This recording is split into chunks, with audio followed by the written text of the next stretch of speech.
Ladies and gentlemen, once again, Nick Bowcott, Nita Strauss. Hope you caught that pick. I want to talk to this young lady about what drives you, what got you to where you are, and what keeps you where you are. Because you're a dedicated person. There's one thing, there's a bit of a backstory. When I first met this young lady about a year and a half ago, she did a clinic, and the speech she gave to the people there was really, really inspirational, even to someone, an old idiot like myself. Everyone walked out of there with a spring in the step, because the way she put it was, if I can do it, you can do it. So I want to tap into some of that motivational kind of stuff, because everyone knows you can play great. I just didn't expect you to be that, as I've already said, motivational to people. What drives you to do that? Because that's a drive in and of itself. So explain yourself. Thank you. I guess sheer force of will and stubbornness. I've never met a girl in my life that wasn't pretty stubborn about getting what she wanted. And what I wanted was to be a professional guitar player.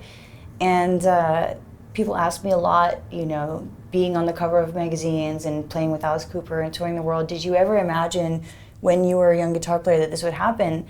And I hate to sound like that guy, but yeah, I did. I believe that you attract, the law of attraction, whatever you put out there, you get back. And there was never a doubt in my mind that no matter what it took, I was going to make this happen. So it is like the movie Rockstar. I say this a lot in my clinics. I'm just a regular guy that grew up with pictures of these guys on my walls, you know, with pictures of Steve Vai and Jason Becker and Marty Friedman and you know, I actually had a picture of Ryan Roxie, who plays guitar in Alice now. I had a picture of an old GMP Guitars ad on my wall next to my, Cacophony posters. Yes. You can't make that up. I had a picture of Ryan with his blonde dreads, and I should have never told him that, by the way. And now I'm one of them. Now I stand on stage with him every night, and the legacy of guitar players that have played with Alice is just mind-blowing, and the fact that I get to do it, it's truly an honor. Even with all my law of attraction, even with everything that I've ever imagined, it is still an honor to be here today. And it's a real honor to have you here talking to us. Now, the one thing that the name Strauss, it's not very hard to investigate. It's called Wikipedia, so it's bound to be right. Yes. It's on the internet, as Henry Rollins would say. Yeah. One would think. But you have a famous ancestor. The composer, Johann Strauss. So ever since I was a child, I come from a musical family. My dad is a musician. He's the one who taught me how to play the guitar. And we listen to Strauss constantly in the house. We listen to classical music, and I love having that as my background because it gives me that drive. If your ancestor, if your uncle, your dad, your grandfather is Joe Montana, you're gonna want to throw a pretty tight spiral. Right. So having something like that, having that kind of legacy to be a part of, definitely is a big drive for me. But talking of legacy, and there's some wordplay here in a minute, once again, from what I've read, figure it out. looking at you will in a second. Yeah, I wonder if you can do that.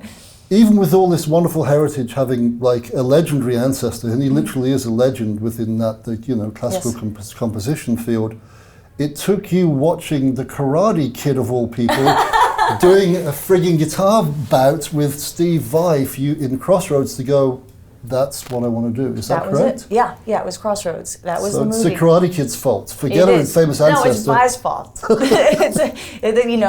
I have yet to meet a guitar player that identifies with Ralph Macchio in Crossroads.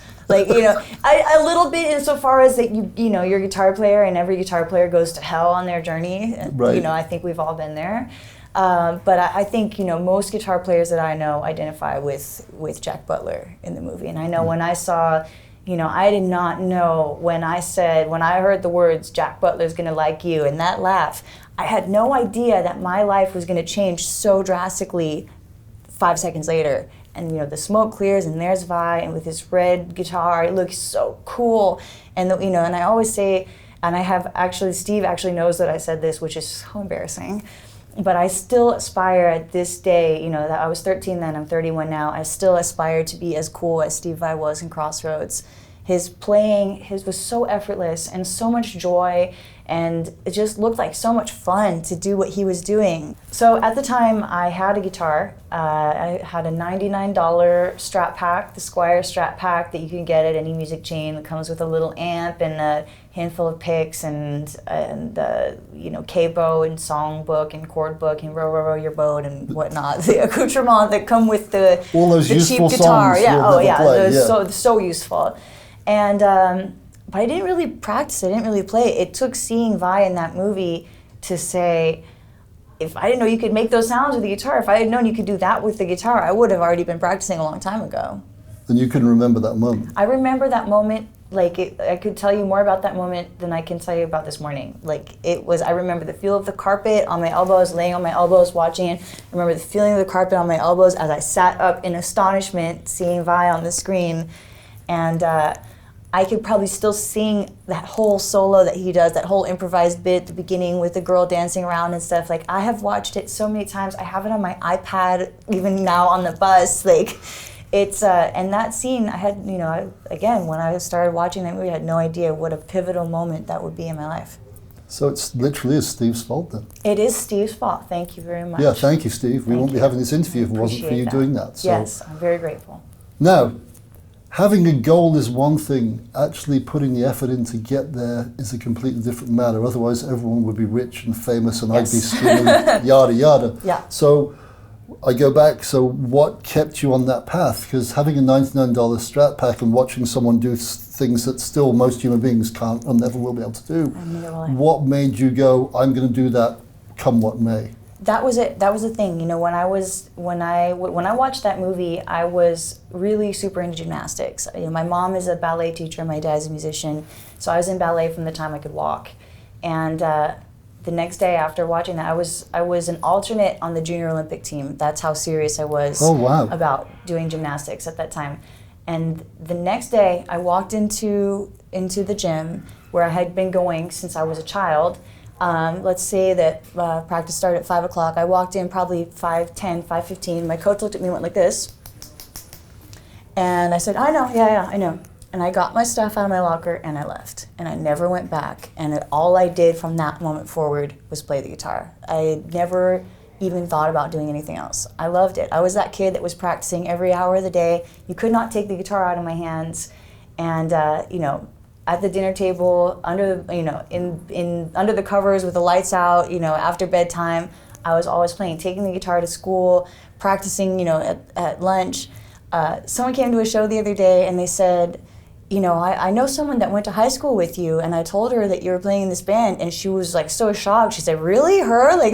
She was a loner in school, and I think they may have missed a letter in that word. Because I was such a loner, I was playing, and I probably came across like that because I was playing in bands. I had friends that didn't go to my school. Right. I was playing in bands with, I was 15, 16 playing in bands with, 18, 20-year-olds that went to different schools or were done with school.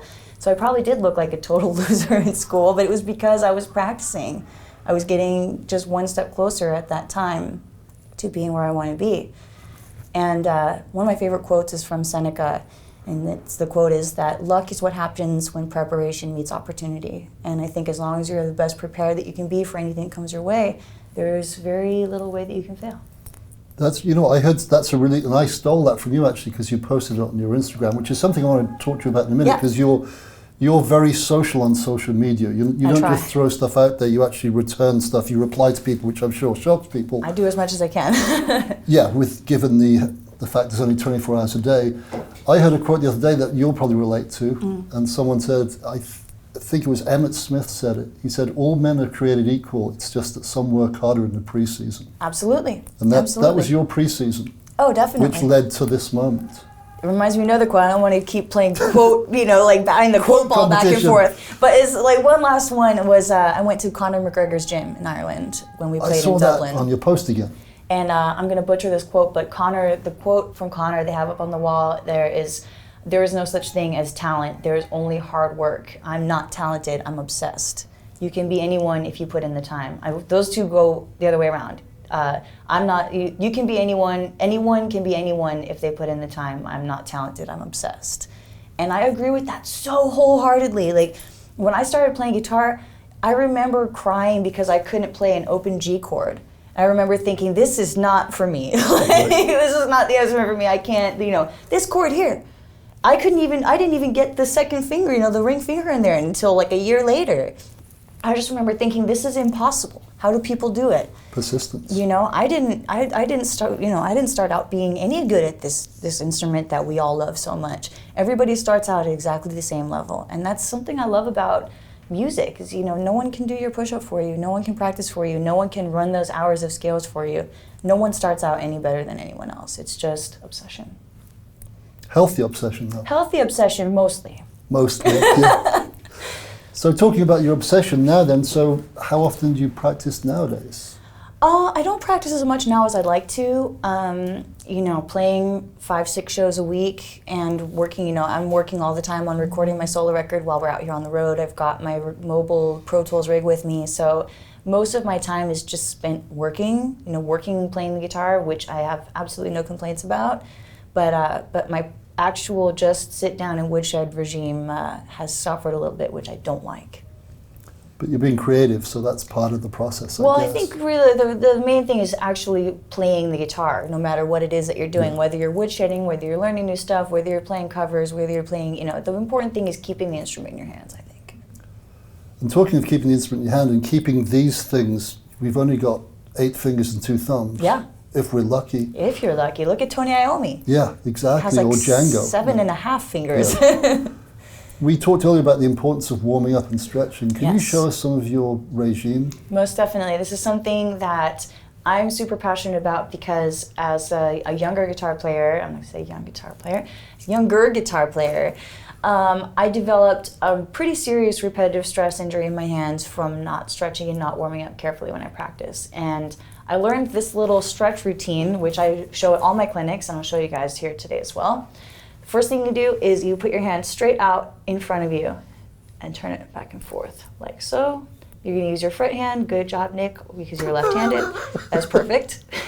And then the next thing you're going to do is, in my clinics, I say, watch out for your neighbor. I hope you can get this one in the shot. I'll do it maybe this way so you guys can see. You're going to put your hand all the way out to the side, keep that palm flat, and turn your head away from your hand. You should feel that stretch all the way from the middle finger all the way up into the shoulder.